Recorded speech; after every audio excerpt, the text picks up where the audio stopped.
Hello, Lieutenant Kayla Detmer here from Star Trek Discovery, here to ask you to join in with Commodore Ty to discover the world of pop culture. The adventure has begun.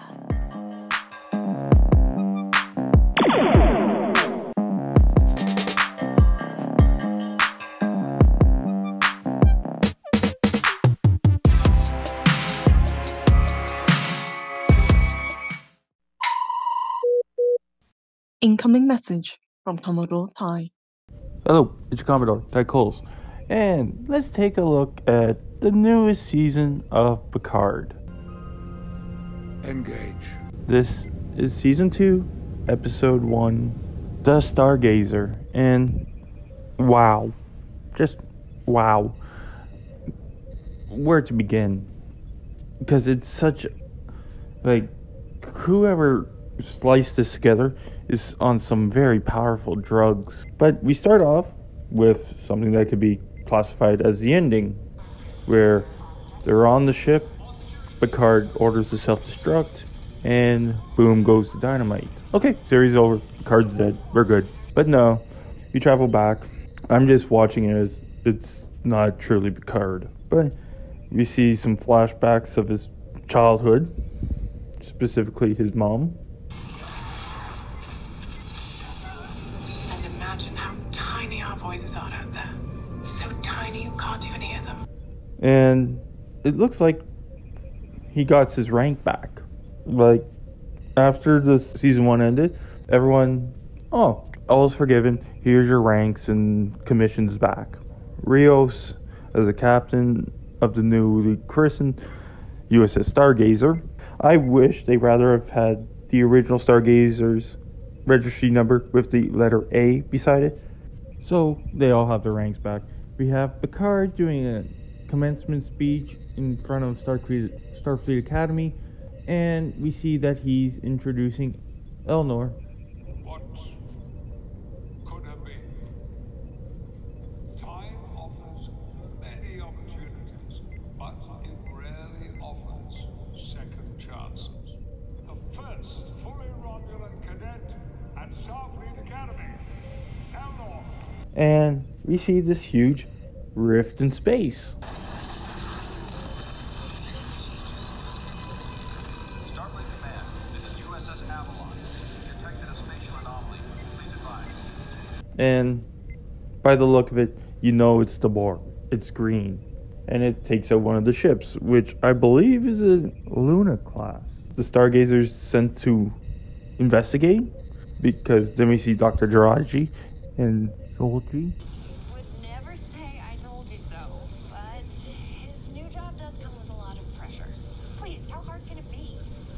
Want to beam up? They're on their planet in Vavavoom. Damn, she looks hot. But Girardi is brought onto Stargazer. They're ordered to investigate, and another clear indication that it's the Borg and that they're just idiots. What does it say? It says, help us. Help us, Picard. Meanwhile, we run into Seven, who's using the La Serena to do stuff, and we get a senseless fight scene.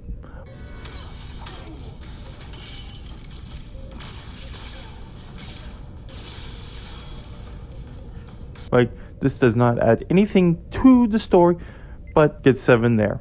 So they all end up coming together to this anomaly. Red alert! Help! Back off! Give us some distance.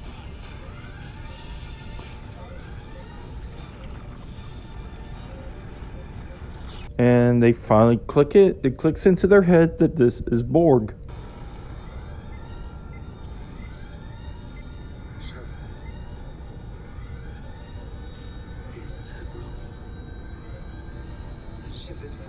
So they have a fleet, an armada.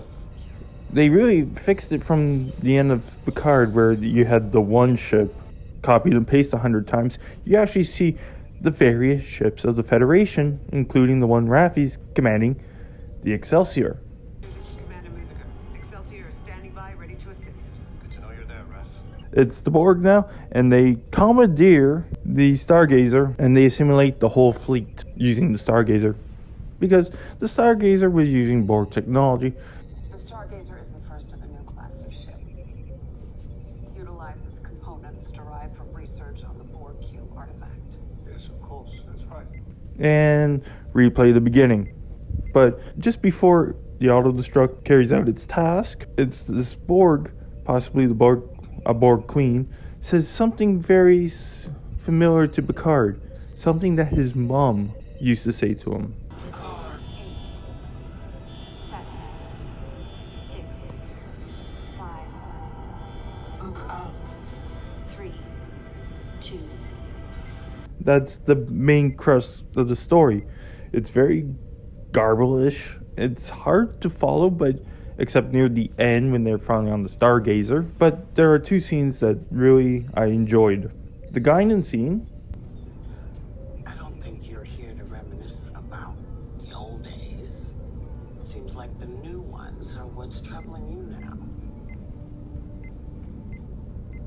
What's wrong? And the Q scene. Do you recall what I said to you when last we parted ways? The trial never ends.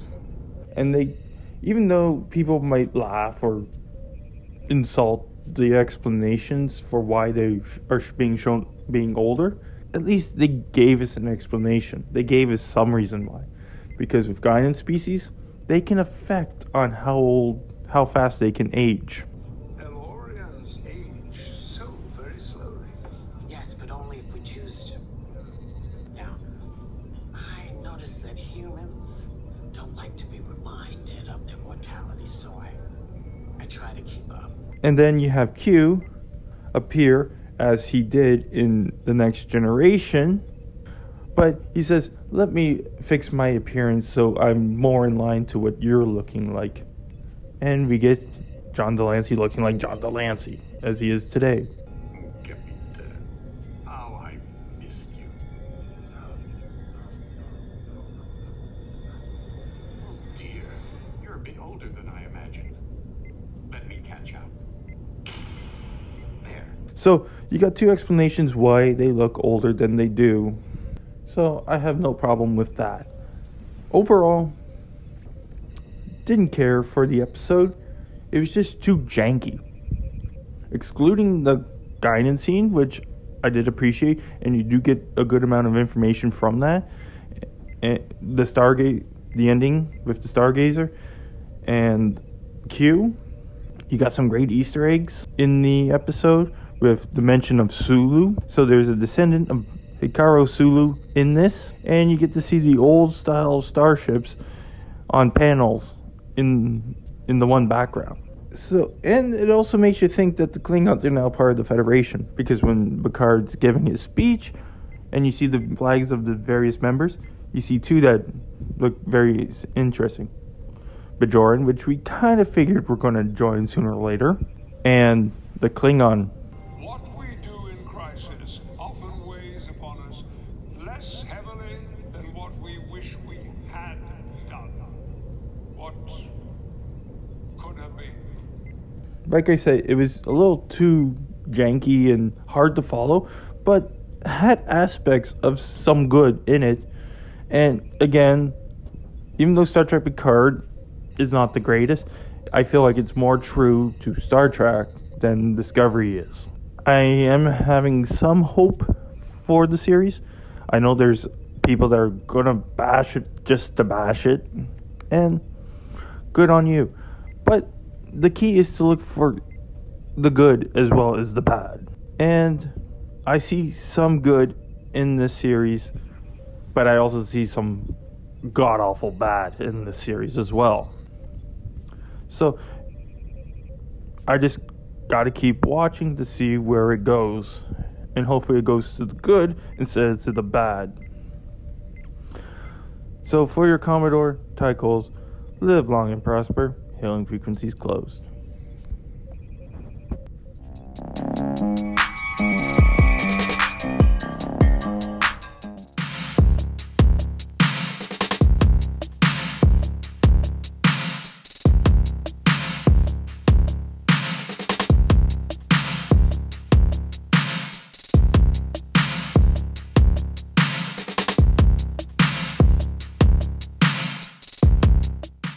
Thank you for watching the video. Hit that like button, subscribe to the channel, watch one of my many other videos, and if you like what you see, you can support the channel by donating to my PayPal. So, for Commodore Ty, live long and prosper all, and for now, until next time, the hailing frequencies are closed.